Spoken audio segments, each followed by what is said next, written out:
सुबह का वक्त था।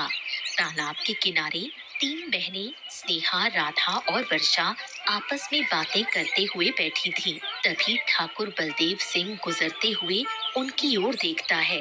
उसकी नजर स्नेहा पर पड़ती है और वो वहीं रुक जाता है। हाय हाय हाय हाय हाय, इतनी खूबसूरत लड़की तो मैंने अपनी जिंदगी में कभी नहीं देखी। काश ये मेरी ठकुराइन बन जाए तो मेरी जिंदगी पूरी तरह से सफल हो जाए। इतने बरसों से मैं बस ऐसी ही खूबसूरत लड़की की तलाश कर रहा था। ठाकुर बलदेव सिंह तीनों बहनों के सामने खड़ा हो जाता है। ठाकुर साहिब, आप यहाँ क्यों आए हैं? क्या हमसे कोई गलती हो गई है? अगर कोई हुई हो तो कृपया हमें माफ कर दीजिए। हाँ हाँ ठाकुर साहिब, शायद हमसे कुछ गलती हो गई हो। अगर यहाँ बैठना गलत था तो माफ कर दीजिए। अरे नहीं नहीं नहीं भाई, तुम लोगों से कोई गलती नहीं हुई है। मैं तो बस तुम तीनों के पास आया हूँ। अच्छा, तुम मुझे बहुत पसंद आई हो। तुम्हारी सुंदरता देखकर तो मैं तो मोहित हो गया हूँ। इसीलिए मैं तुमसे शादी करना चाहता हूँ। क्या कहती हो? तुम भी तो तैयार होगी, है ना? ये आप क्या कह रहे हैं ठाकुर साहब? क्या आपने अपनी उम्र देखी है? आप पूरे 45 साल की हैं और मैं केवल 20 साल की हूँ। हम दोनों में कोई मेल नहीं है, तो मैं क्यों एक बूढ़े ठाकुर से शादी करूं? अरे, ये तुम कैसी बातें कर रही हो? आज तक कभी किसी ने हमें मना करने की हिम्मत नहीं की, और तुम एक मामूली लड़की होकर हमें ठुकरा रही हो। सोच लो, इसका परिणाम तुम्हें और तुम्हारी बहनों को भुगतना पड़ेगा। देखिए ठाकुर साहिब, हमारे पास धन दौलत नहीं है, लेकिन हमारे पास हमारा स्वाभिमान है। हम अपनी बहन की शादी किसी बूढ़े इंसान से नहीं कर सकते। अरे दीदी, आप ऐसे क्यों बोल रही हैं? चलो यहाँ से चलते हैं। भले ही ये ठाकुर हो, लेकिन किसी को भी एक लड़की की जिंदगी से खेलने का हक नहीं है। तीनों बहनें चली जाती हैं। ठाकुर बलदेव सिंह गुस्से से तमतमा उठता है।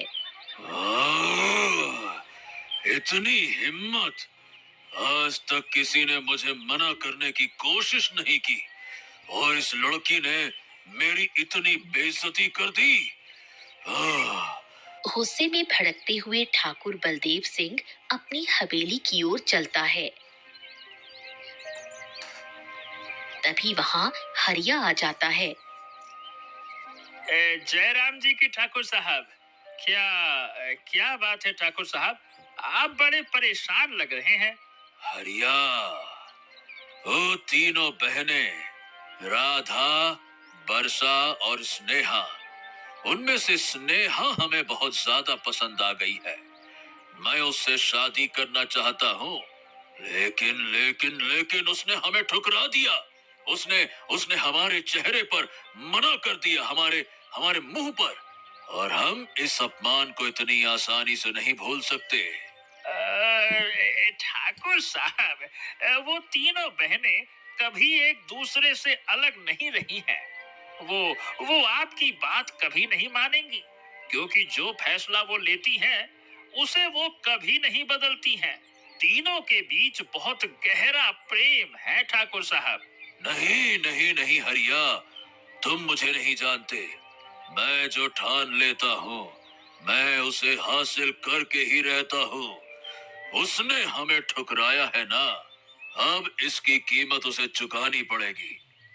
सुन हरिया, अपने आदमियों को तैयार कर और स्नेहा को उठाकर यहाँ हमारे सामने लेकर आओ। जाओ। वहीं दूसरी तरफ तीनों बहनें घने जंगल से होकर घर की ओर जा रही थीं। दीदी, मुझे कुछ ठीक नहीं लग रहा। ठाकुर बलदेव सिंह से इस तरह ऊंची आवाज में बात करना कहीं हमें भारी ना पड़ जाए।